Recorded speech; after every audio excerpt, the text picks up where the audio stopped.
Hello दोस्तों, कैसे हो। आज मैं आपके सामने सेकंड पार्ट लेके आ रहा हूँ एटम एंड मॉलिक्यूल का। होप आपको लास्ट पार्ट पसंद आया होगा बहुत ही। ठीक है, तो इस चैप्टर में अब हम क्या पढ़ेंगे भाई, लॉ ऑफ केमिकल कॉम्बिनेशन। क्या पढ़ेंगे? Law of chemical combination. तो अब हमें क्या पढ़ने बेटा, दो लॉ पढ़ते हैं। क्या पढ़ने हैं? दो लॉ।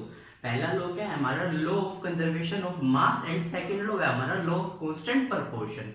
तो हम इसके अंदर पढ़ेंगे क्या बेटा, सबसे पहले ये जो लॉ थे दिए किसने थे, तो दो हमारे साइंटिस्ट थे। कौन थे बेटा? दो साइंटिस्ट थे हमारे, लेवोजियर और प्राउस्ट। ठीक है, दो हमारे साइंटिस्ट थे। ठीक है, अब हमारा पहला लॉ क्या है बेटा, लॉ ऑफ कंजर्वेशन ऑफ मास। ठीक है, एंड सेकंड लॉ हमारा क्या है बेटा, लॉ ऑफ कांस्टेंट प्रोपोर्शन। तो बेटा फर्स्ट लॉ हमें क्या कहता है, सबसे पहले मैंने एक वर्ड बोला फर्स्ट लॉ में, कंजर्वेशन। क्या बोला बेटा? कंजर्वेशन। इस कंजर्वेशन वर्ड का मतलब क्या होता है बेटा, किसी चीज को बचा के रखना, संरक्षित करके रखना। ठीक है, कंजर्व करके रखना। तो बेटा क्या है, लॉ ऑफ कंजर्वेशन ऑफ मास। क्या है बेटा? लॉ ऑफ कंजर्वेशन ऑफ मास। तो इसमें किस चीज को हम कंजर्व करेंगे बेटा, मास को कंजर्व करके रखिए। तो बेटा ये लॉ क्या कहता है, in a chemical reaction mass can neither be created nor be destroyed. समझ में आया? क्या कहता है बेटा, law of conservation of mass state that mass can neither be created nor be destroyed in a chemical reaction. समझ में आया?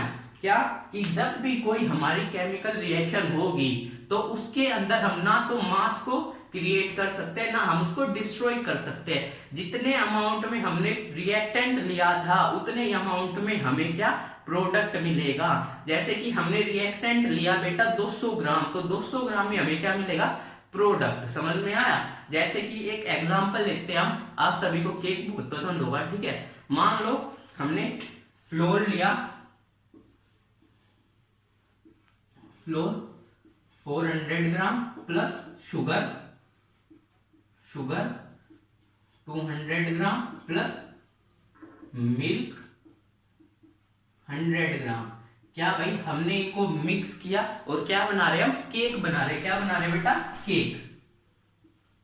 क्या बना रहे हैं? केक। तो बेटा ये हमारी क्या होगी, यहाँ पे रिएक्शन होगी। ठीक है, फ्लोर शुगर मिल्क को जब हम मिक्स करेंगे तो हमारी रिएक्शन होगी और एक हमें नया प्रोडक्ट मिलेगा। क्या मिलेगा बेटा? नया प्रोडक्ट मिलेगा। क्या प्रोडक्ट मिलेगा? केक। अब जितना वेट मास हमारा इन सभी का था उतना ही वेट हमारा किसका होगा बेटा, केक का। तो कितना होगा बेटा, 700 ग्राम। समझ में आया? कहने का मतलब मेरा कि रिएक्शन में जितना मास हमारा रिएक्टेंट का होगा उतना ही मास हमारा प्रोडक्ट का होगा। ना हम उसको कम कर सकते हैं, ना हम उसको ज्यादा कर सकते हैं। ठीक है बेटा, समझ में आया कि mass can neither be created nor be destroyed in a chemical reaction. ठीक है, अब हमारा सेकंड लॉ क्या है, हमारा सेकंड लॉ है लॉ ऑफ कांस्टेंट प्रोपोर्शन। तो लॉ ऑफ कांस्टेंट प्रोपोर्शन क्या कहता है, in a chemical substance the element are present in a fixed proportion by mass. कहने का मतलब क्या है कि जब भी कोई सब्सटेंस बनेगा तो उसके अंदर जो उसके एलिमेंट होंगे वो हमेशा फिक्स्ड रेशियो में होंगे उसके मास से। एक एग्जांपल से समझते हैं, जैसे कि वाटर है, वाटर का केमिकल फॉर्मूला क्या होता है बेटा, H2O। क्या होता है? H2O। ठीक है, अब जब भी हमारा H2O बनेगा, वाटर बनेगा, तो हमें कौन कौन से एलिमेंट चाहिए होगा बेटा, हाइड्रोजन और ऑक्सीजन, हाइड्रोजन और ऑक्सीजन। तो ये लोग क्या कहता है कि जब भी हम वाटर बनाएंगे तो हमें हाइड्रोजन और ऑक्सीजन एक फिक्स्ड रेशियो में चाहिए होगा उसके मास से। तो वो रेशियो क्या है हमारा, 1:8। समझ में आया कि जब भी हम वाटर बनाएंगे तो हमें हाइड्रोजन और ऑक्सीजन को 1:8 में रखना पड़ेगा, तभी हम वाटर को बना पाएंगे। कहने का मतलब क्या है मेरा, कि जैसे हम 9 ग्राम वाटर बना रहे हैं तो उसमें क्या होगा बेटा, हमारा 1 ग्राम तो हाइड्रोजन होगा और 8 ग्राम क्या होगा बेटा, हमारा ऑक्सीजन होगा, तभी हम क्या बना पाएंगे बेटा, 9 ग्राम H2O। समझ में आया? लॉ ऑफ कांस्टेंट प्रोपोर्शन या लॉ ऑफ डेफिनाइट प्रोपोर्शन भी बोल देते हैं बेटा इसको। ठीक है, सेकंड एग्जांपल से समझते हैं।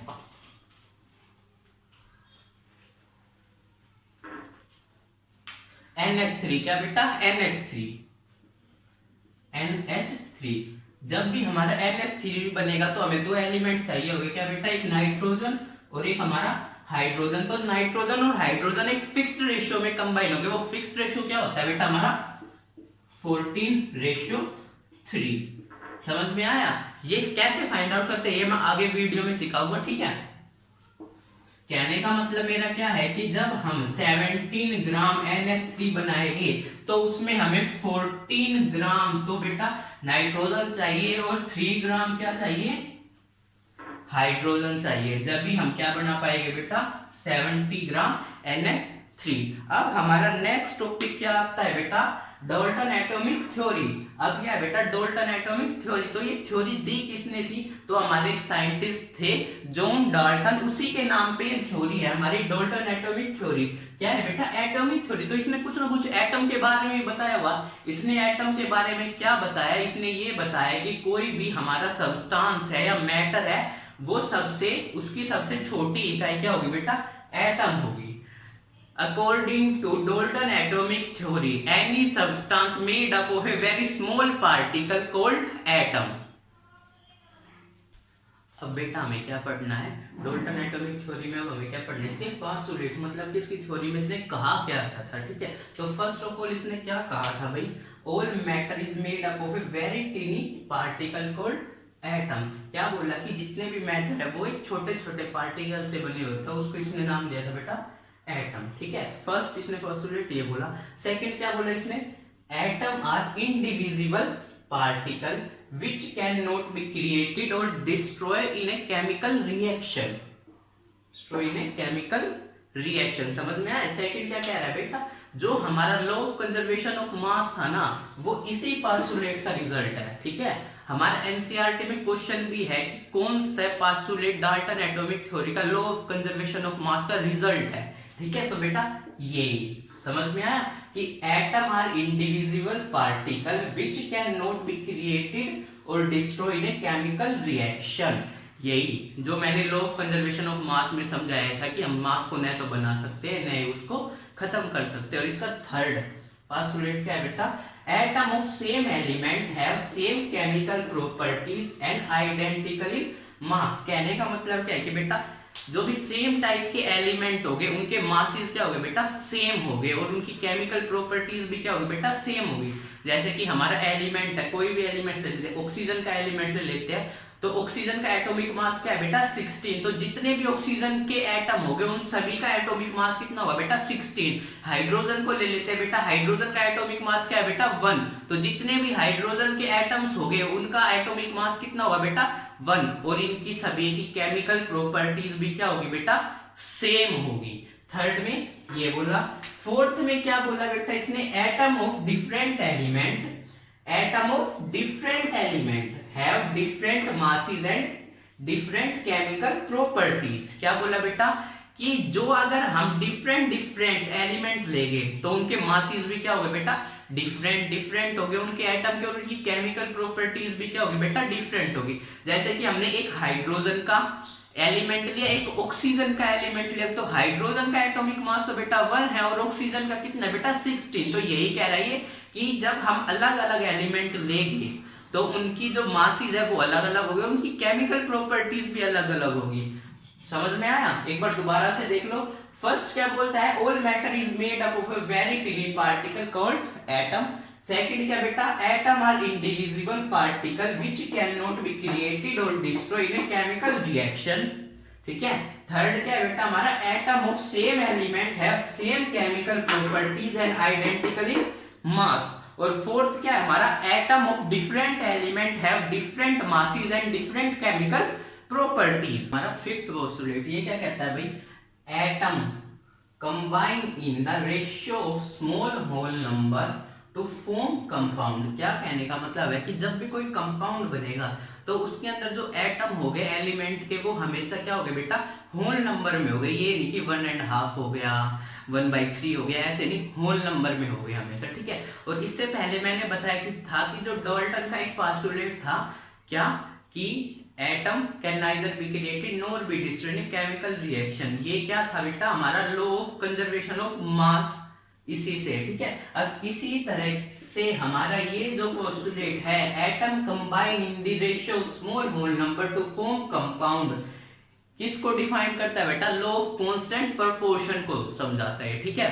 अब हमारा सिक्स्थ क्या है बेटा? हमारा the relative number and kind of atom are constant in a given compound. कहने का मतलब क्या है कि जब भी कोई कंपाउंड बनेगा तो उसमें जो एटम के नंबर होंगे वो फिक्स्ड होंगे। क्या होंगे बेटा? फिक्स्ड होंगे। जैसे कि क्या भाई, हमारा H2O बनेगा तो इसमें क्या होगा बेटा? हमारा हमेशा H2O बनने के लिए 2 हाइड्रोजन और 1 ऑक्सीजन चाहिए होगा बेटा, जब हमारा एक H2O बनेगा, ठीक है। समझ में आया? अब हम इस चैप्टर में क्या पढ़ना है बेटा? मॉलिक्यूल के बारे में। किसके बारे में बेटा? मॉलिक्यूल के बारे में। तो जब मैं बेटा एटम को डिफाइन कर रहा था तो मैंने बताया था मॉलिक्यूल क्या होता है बेटा? Group of atom. क्या बताया था बेटा? ग्रुप ऑफ एटम बताया था ना बेटा। Molecule group of atom molecule होते हैं। और मैंने ये भी बताया था कि जो हमारे एटम है वो तो इंडिपेंडेंटली रह ही नहीं सकते, लेकिन जो मॉलिक्यूल है वो हमारे क्या इंडिपेंडेंटली रह सकते हैं, क्योंकि बेटा मॉलिक्यूल क्या बना के रहते हैं? ग्रुप बना के रहते हैं और ये स्टेबल हो जाते हैं। क्या हो जाते हैं बेटा? स्टेबल, ठीक है। और ये क्या होते हैं बेटा? ग्रुप ऑफ 2 और more atom that are chemically bounded, ठीक है। समझ में आया? मॉलिक्यूल क्या होते हैं बेटा? ग्रुप ऑफ 2 और more atom that are chemically bounded, और ये इंडिपेंडेंटली एग्जिस्ट करते हैं। समझ में आया? और क्या बेटा? Smallest particle of an element और compound that is able to exist independently. यही बात जो मैं बता रहा था, ठीक है। अब उसके बाद क्या था बेटा? मॉलिक्यूल पढ़ रहे हैं। अब हमें मॉलिक्यूल पढ़ना है तो किस किस के मॉलिक्यूल पढ़ने? सबसे पहले मॉलिक्यूल ऑफ एलिमेंट पढ़ने, फिर हमें क्या पढ़ना बेटा? Molecule of compound. तो मॉलिक्यूल ऑफ एटम पढ़ रहे हैं तो मॉलिक्यूल ऑफ एटम में हमें क्या पता होना चाहिए बेटा? जो मॉलिक्यूल ऑफ एटम होते हैं क्या होते हैं? सेम टाइप ऑफ एटम से कंबाइन होके बनते हैं। किससे भाई? Same type of atom. समझ में आया? मॉलिक्यूल ऑफ एलिमेंट, जो एलिमेंट के मॉलिक्यूल हो गए, उस एलिमेंट के मॉलिक्यूल में उसी के क्या हो गए बेटा? एटम्स हो गए, और किसी दूसरे के एलिमेंट के एटम नहीं आ सकते। अब ये कितने टाइप के होते हैं बेटा? Mono atomic, di atomic, tri atomic और पॉली एटॉमिक। मोनो का मतलब क्या होता है बेटा? सिंगल, ठीक है। डाई का मतलब बेटा 2, ट्राई का मतलब बेटा 3, और पॉली का मतलब 3 से ज्यादा। तो मोनो एटॉमिक, एटॉमिक मतलब एटम, मोनो एटॉमिक मतलब जिसमें सिर्फ एक एटम होगा बेटा, वो मॉलिक्यूल। समझ में आया? सेकंड क्या बेटा? डाई एटॉमिक, डाई एटॉमिक जिसमें हमारे 2 एटम हो गए बेटा, ठीक है। थर्ड क्या है बेटा? हमारा ट्राई एटॉमिक, ट्राई एटॉमिक मतलब ट्राई मतलब 3। समझ में आया? और एटॉमिक मतलब एटम। तो जिस मॉलिक्यूल में कितने? 3 एटम हो गए उसको क्या बोलेंगे? Try atomic. और फिर क्या आएगा हमारा? पॉली एटॉमिक, जिसमें 3 से ज्यादा हो गए, ठीक है। अब इसके एग्जांपल से समझते बेटा। किससे समझते? एग्जांपल से। तो मोनो एटॉमिक, पर आप बोलोगे सर मोनो एटॉमिक, आप बोल रहे हो, ये भी बोल रहे हो कि मोनो एटॉमिक की सिर्फ एक ही एटम, और आपने ये भी बोला कि एटम कभी सिंगल एग्जिस्ट ही नहीं कर सकता। तो ये कैसे पॉसिबल है बेटा? ये पॉसिबल है। हमारे पास क्या है बेटा? नोबल गैसेज है। क्या है? नोबल गैसेज जो रिएक्ट नहीं करती, ठीक है। कौन कौन सी बेटा?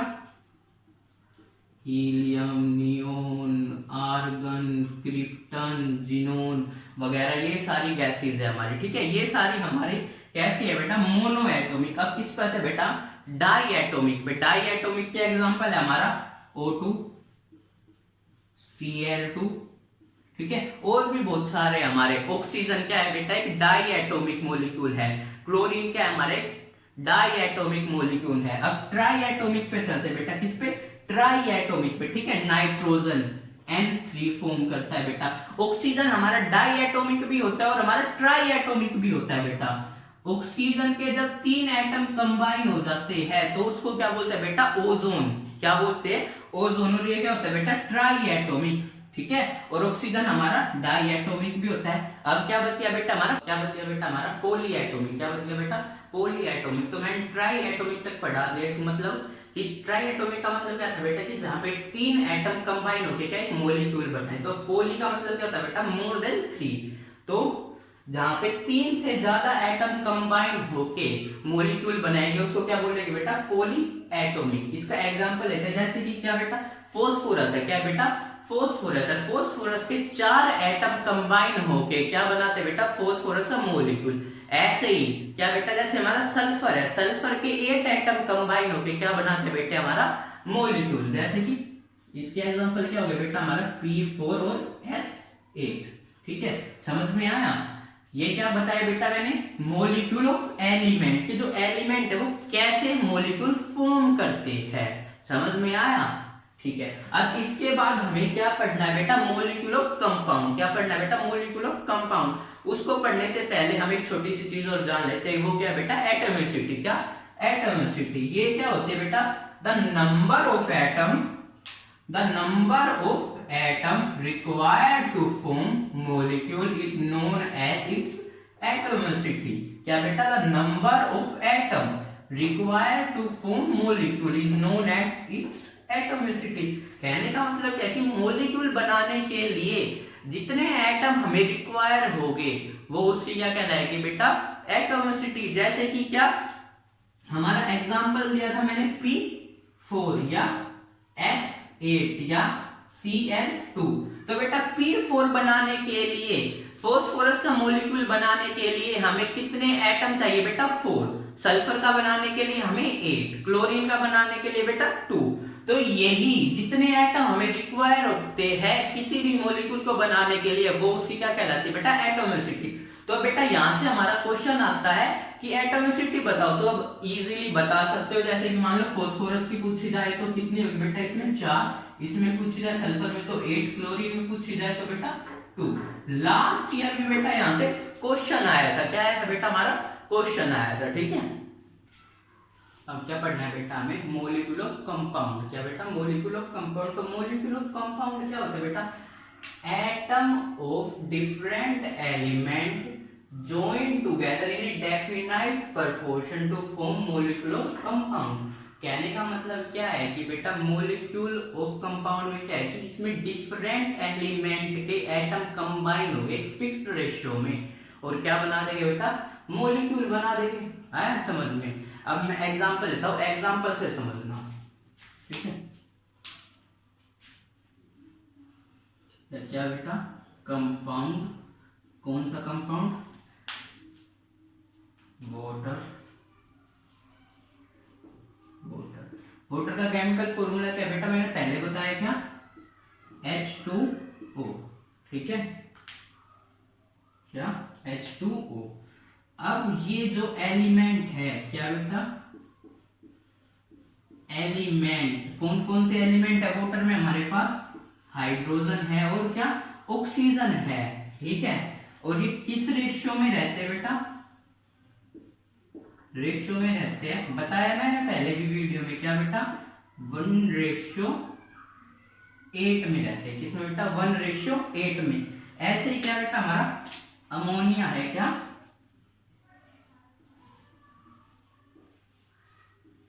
Ammonia NH3। इसके एलिमेंट क्या है बेटा, हमारे नाइट्रोजन और हाइड्रोजन। ये किस रेशियो में रहता है बेटा, ये रहता है हमारा 14:3 में, समझ में आया। अब एक और है हमारा, क्या बेटा, जैसे कि कार्बन डाइऑक्साइड। क्या बेटा, कार्बन डाइऑक्साइड, कार्बन डाइऑक्साइड, ठीक है। फॉर्मूला क्या बेटा, CO2। क्या बेटा, CO2। तो इसमें एलिमेंट कौन से हमारे, कार्बन और ऑक्सीजन। और ये किस रेशियो में रहते हैं बेटा, 3:8 में। किसने बेटा, 3:8 में। अब मैंने ये रेशियो तो पहले भी बताया था तुम्हें, लेकिन अब मैं यहाँ पे क्या बताऊंगा बेटा, ये रेशियो हमने निकाले कैसे, ठीक है। तो समझो, वाटर का लेके चलते हैं पहले, क्या बेटा, वाटर, ठीक है। तो वाटर में हमें क्या बेटा, 2 हाइड्रोजन चाहिए और 1 ऑक्सीजन चाहिए। कितना चाहिए बेटा, 1 ऑक्सीजन, ठीक है। ये रेशियो किसके बेटा, इनके मासेस के है। तो हाइड्रोजन का मास कितना होता है बेटा, 1। लेकिन यहाँ पे कितने एटम है हाइड्रोजन के, 2 एटम है, तो कितना मास हो जाएगा बेटा यहाँ पे, 2 रेशियो। ऑक्सीजन का कितना होता है बेटा, 16। कितना, 16। जब हम इनको सिंप्लीफाई करेंगे तो हमें रेशियो मिल जाएगा, क्या बेटा, 1:8। आया समझ में, ठीक है। ऐसे ही सेम हमारा क्या है बेटा, हम सभी का फाइंड आउट कर सकते हैं। जैसे कि क्या, हमारा अमोनिया है, क्या है बेटा, अमोनिया NH3। क्या क्या चाहिए बेटा हमें, NH3। नाइट्रोजन कितना होता है बेटा नाइट्रोजन का एटॉमिक मास 14, कितना बेटा 14। और हाइड्रोजन का तो पता ही है तुम्हें, इतनी बार बता चुका हूं 1, पर यहाँ पे कितने एटम है हाइड्रोजन के 3 एटम है, तो यहाँ पे कितना मास हो जाएगा बेटा 3। तो अब समझ में आया ये कैसे आया हमारा 14:3। ऐसे ही सेम हमारा कार्बन डाइऑक्साइड, कौन कौन से एलिमेंट है बेटा हमारा, कार्बन और ऑक्सीजन CO2, एक कार्बन और 2 ऑक्सीजन, ठीक है। कार्बन का एटॉमिक मास कितना होता है बेटा 12, कितना बेटा 12, और ऑक्सीजन का कितना बेटा 16, लेकिन कितने एटम है बेटा 2 एटम है, तो कितना हो जाएगा बेटा 32, कितना बेटा 32। किससे डिवाइड करें बेटा 4 से काट देते हैं, सिंपलीफाई करेंगे 4 से, 4 3 जा 12, 4 8 जा 32। तो समझ में आया ये रेशियो हमारे कैसे आते हैं, ठीक है। बस यहाँ से भी क्वेश्चन आ जाता है हमारा, कई बार पूछ लेते हैं कि ये रेशियो फाइंड आउट करो, तो आप इजीली फाइंड आउट कर सकते हो। समझ में आ गया बेटा मॉलिक्यूल के बारे में भी, समझ में आ गया अच्छे से मॉलिक्यूल के बारे में, क्या मॉलिक्यूल ऑफ कंपाउंड भी समझा दिया मैंने, मॉलिक्यूल ऑफ एलिमेंट भी समझा दिया। अब हमारे पास क्या बचते बेटे आयन, क्या बचते हैं आयन बचते हैं। आयन को बताऊंगा आपने आयन, तो आयन क्या होता है बेटा, compound are composed of metal and non-metal contain charged species.